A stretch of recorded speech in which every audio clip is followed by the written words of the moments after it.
तो स्वागत है आपका आपके अपने यूट्यूब चैनल ग्रेडली एम क्लासेस में। तो आज फिर हम फर्स्ट एड एंड हेल्थ की क्लास लेकर आए हैं। जो छात्र छात्राएं बीए बीएससी बीकॉम के सेकंड सेमेस्टर पर हैं या किसी भी सेमेस्टर पर हैं, उनका सब्जेक्ट सीओ करिकुलर में फर्स्ट एड एंड हेल्थ है, तो ये वीडियो उनके लिए मोस्ट इम्पोर्टेंट होने वाला है। आज ये हमारा फाइनल मेगा रिवीजन है। ये हमारा आखिरी पार्ट है। इसके बाद हमारे 500 क्वेश्चन की जो सीरीज चल रही है वो ख़त्म हो जाएगी। इसके पहले हम 9 पार्ट कंप्लीट कर चुके हैं, जिसमें हमने 450 क्वेश्चन किए हुए हैं। इस पर हम 50 एमसीक्यू और करेंगे और ये हमारी सीरीज पूरी ख़त्म हो जाएगी। इसके बाद हम अगले सब्जेक्ट पर वीडियो बनाएंगे। अगले सब्जेक्ट पर किस सब्जेक्ट की वीडियो बनाएं, आप हमें कमेंट भी कर सकते हैं। आप किस यूनिवर्सिटी से हैं, अपनी यूनिवर्सिटी और किस शहर से हैं, उस शहर का नाम कमेंट में ज़रूर बताएं।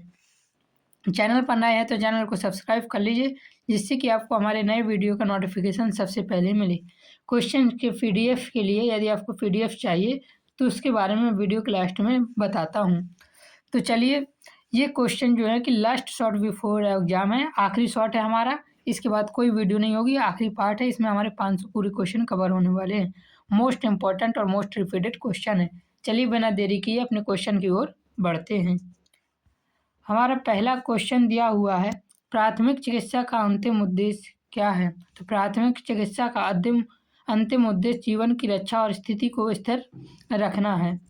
चलिए अगला प्रश्न देखते हैं। अगला प्रश्न दिया हुआ है, किसी आपात स्थिति में सबसे पहले किसे बुलाना चाहिए? तो इसका सही आंसर है, आपात स्थिति में सबसे पहले आपातकालीन सेवाओं को बुलाना चाहिए। पेशेवर चिकित्सा सहायता जैसे एम्बुलेंस या डॉक्टर को बुलाना सबसे महत्वपूर्ण है, ताकि समय पर उपचार मिल सके। अगला प्रश्न हमारा दिया हुआ है, एम्बुलेंस सेवा का राष्ट्रीय आपातकालीन नंबर क्या है? तो इसका सही आंसर है 102 या 108। भारत में 108 आपातकालीन चिकित्सा सेवाओं के लिए और 102 विशेष रूप से गर्भवती महिलाओं और शिशुओं के लिए उपयोगी होता है। 102 गर्भवती महिलाओं और शिशुओं के लिए होता है। अगला प्रश्न देखते हैं। अगला प्रश्न हमारा दिया हुआ है, प्राथमिक सहायता देते समय पीड़ित की अनुमति लेना क्यों आवश्यक है? तो इसका सही आंसर हो जाएगा हमारा उपरोक्त सभी कानूनी कारण से लेनी चाहिए। नैतिक कारण और विश्वास बनाने के लिए प्राथमिक सहायता देते समय पीड़ित की अनुमति लेना आवश्यक है। अगला प्रश्न हमारा देखिए, दिया हुआ है, घायल को अनावश्यक रूप से हिलाने में से क्या खतरा है? तो घायल को अनावश्यक रूप से हिलाने से चोट बढ़ सकती है। गलत तरीके से हिलाने से रीढ़ की हड्डी आंतरिक अंगों को गंभीर क्षति हो सकती है।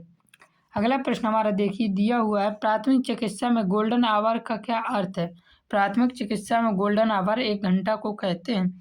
चोट लगने के बाद पहला 1 घंटा गोल्डन आवर कहलाता है, जिससे सही उपचार मिलने पर बचने की संभावना सर्वाधिक होती है। इसी को ही हम क्या कहते हैं? गोल्डन आवर, जो कि शुरुआती 1 घंटा होता है। अगला प्रश्न हमारा देखिए, दिया हुआ सड़क दुर्घटना में घायल व्यक्ति को हेलमेट जैसी वस्तुएं क्यों नहीं हटानी चाहिए?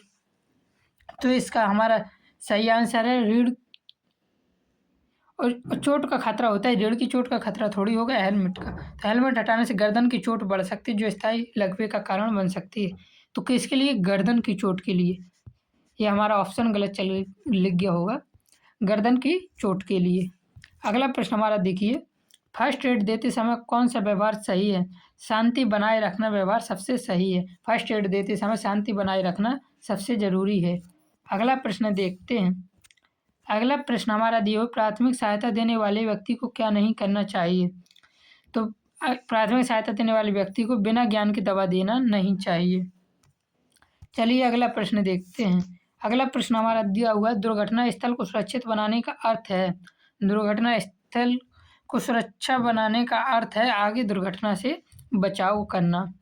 अगला प्रश्न देखिए हमारा, प्राथमिक चिकित्सा में ट्रायग का अर्थ क्या है? तो इसका हमारा सही आंसर हो जाएगा छटाई या प्राथमिकता तय करना। ट्रायग वह प्रक्रिया जिसमें कई घायलों में से यह तय किया जाता है कि सबसे पहले इलाज की ज़रूरत कैसे, यानी उसकी छटाई करना या किसको प्राथमिकता दी जाए। ट्रायग का अर्थ यह होता है। अगला प्रश्न हमारा देखिए, दिया हुआ है, एक साथ कई घायलों में से सबसे पहले किसे सहायता दी जाती है? तो इसका सही आंसर है जिसकी जान को तत्काल खतरा हो। लाइफ थ्रेटनिंग स्थिति कहते हैं इसे, जैसे सांस रुकना या भारी रक्तस्राव वाले व्यक्ति को प्राथमिकता दी जाती है। अगला प्रश्न हमारा दिया हुआ, रक्तदान करने के लिए न्यूनतम आयु सामान्यता होती है, तो इसका सही आंसर है 18 वर्ष। भारत में स्वस्थ व्यक्ति जिसकी आयु 18 से 65 वर्ष के बीच रक्तदान कर सकता है। अगला प्रश्न हमारा देखिए, रक्तदान करने के बाद क्या करना चाहिए? इसका सही आंसर है आराम और तरल लेना। तरल पदार्थ शरीर में रक्त की मात्रा को फिर से संतुलित करने में मदद करता है। अगला प्रश्न हमारा दिया हुआ है, सर्वदाता यूनिवर्सल डोनर रक्त समूह है, तो इसका सही आंसर है ओ नेगेटिव। ओ नेगेटिव रक्त समूह में कोई एंटीजन नहीं होता है, इसलिए किसी भी समूह को व्यक्ति को ओ नेगेटिव क्या कर सकता है, अपना रक्त दे सकता है। अगला प्रश्न दिया हुआ है, सर्वग्राही यूनिवर्सल रिस्पिरेट रक्त समूह है, तो इसका सही आंसर है A B positive. A B positive रक्त समूह वाला किसी भी समूह को रक्त प्राप्त कर सकता है। अगला प्रश्न हमारा दिया है, संक्रमण से बचाव का सबसे सरल उपाय क्या है? तो संक्रमण से बचाव का सबसे सरल उपाय है, क्या हो जाएगा, हाथ धोना या व्यायाम? क्या होगा? तो इसका सही आंसर है हाथ धोना संक्रमण से बचाव का सबसे सरल उपाय है। अगला प्रश्न हमारा देखिए, अस्पताल में हाथ धोने की 5 मूवमेंट अवधारणा किससे संबंधित है? तो अस्पताल में हाथ धोने की 5 मूवमेंट अवधारणा WHO विश्व स्वास्थ्य संगठन वर्ल्ड हेल्थ ऑर्गेनाइजेशन ने स्वास्थ्य कर्मियों के लिए हाथ धोने में 5 महत्वपूर्ण पल निर्धारित किए हैं। अगला प्रश्न हमारा दिया हुआ, व्यक्तिगत सुरक्षा उपकरण PPE में क्या शामिल है? तो PPE में कीट संक्रमण से बचाव के लिए सुरक्षा घेरा प्रदान करता है। इस पर मास्क, दस्ताने, एप्रेन तीनों शामिल हैं। अगला प्रश्न हमारा दिया हुआ है, कोविड-19 मुख्यतः किस माध्यम से फैलता है? तो इसका सही आंसर है श्वसन बूंदों से, रेस्पिरेटरी ड्रॉप बोल सकते हैं। यह वायरस संक्रमित व्यक्ति की खांसने या छींकने से निकलने वाली छोटी छोटी बूंदों के माध्यम से फैलता था। ये कोविड-19 के समय बहुत इंपॉर्टेंट प्रश्न रहे हैं। अगला हमारा प्रश्न दिया हुआ है, क्वारंटीन का अर्थ क्या है? क्वारंटीन का अर्थ होता है अलग रखना, किसी व्यक्ति को संक्रमण के संपर्क में आने की संदेह से अलग रखना ताकि बीमारी और न फैल पाए। इसलिए कोविड-19 में लोगों को क्या कर दिया जाता था, क्वारंटाइन कर दिया जाता था। अगला प्रश्न हमारा देखिए, दिया हुआ है, आइसोलेशन किसके लिए किया जाता है? आइसोलेशन किसके लिए किया जाता है? तो इसका हमारा सही आंसर है संक्रमित व्यक्ति के लिए। आइसोलेशन रोगियों के लिए होता है ताकि वे दूसरों को संक्रमित न करें। अगला प्रश्न देखते हैं।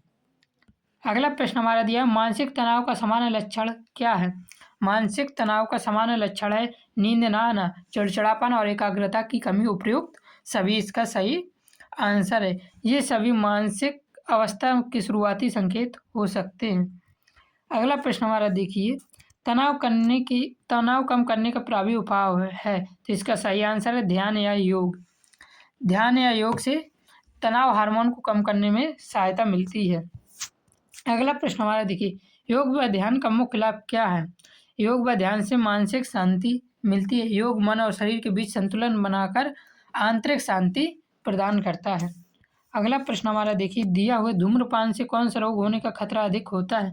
तो इसका सही आंसर है फेफड़ों का कैंसर, टीबी, अस्थमा, ये तीनों होने का खतरा होता है धूम्रपान करने से। अगला प्रश्न देखिए, शराब का अत्यधिक सेवन किस अंग को सबसे अधिक नुकसान पहुंचाता है? तो इसका सही आंसर है यकृत यानी लीवर। शराब सबसे अधिक लीवर को नुकसान पहुंचाता है। शराब से लीवर क्यूरोसिस जैसी गंभीर बीमारियां होती हैं। क्यूरोसिस लिखने पर न जाइए, लिखते नहीं बनता है क्योंकि बोर्ड पे। अगला प्रश्न हमारा देखिए, नशा मुक्ति का पहला कदम है?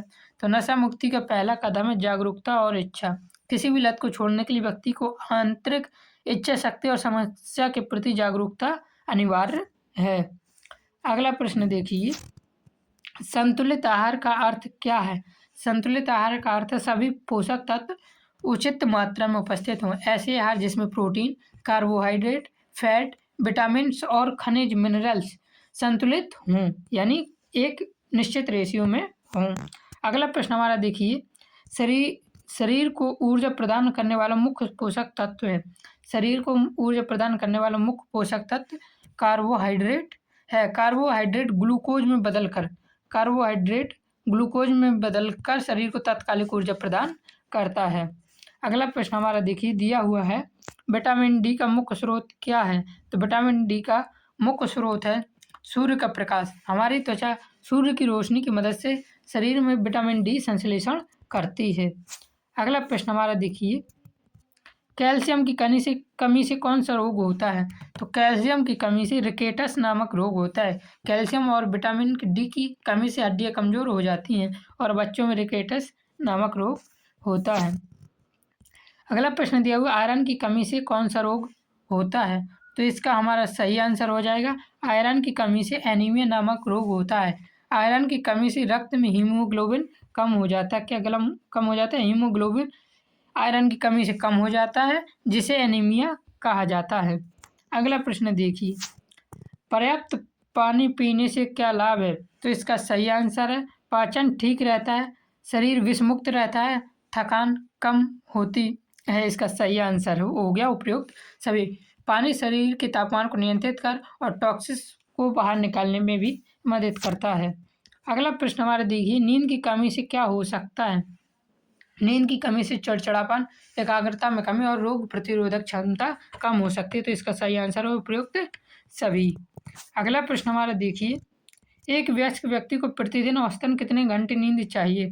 तो एक वयस्क व्यक्ति को प्रतिदिन 7 से 8 घंटे नींद चाहिए होती है। अगला प्रश्न हमारा देखिए, नियमित व्यायाम से क्या लाभ है?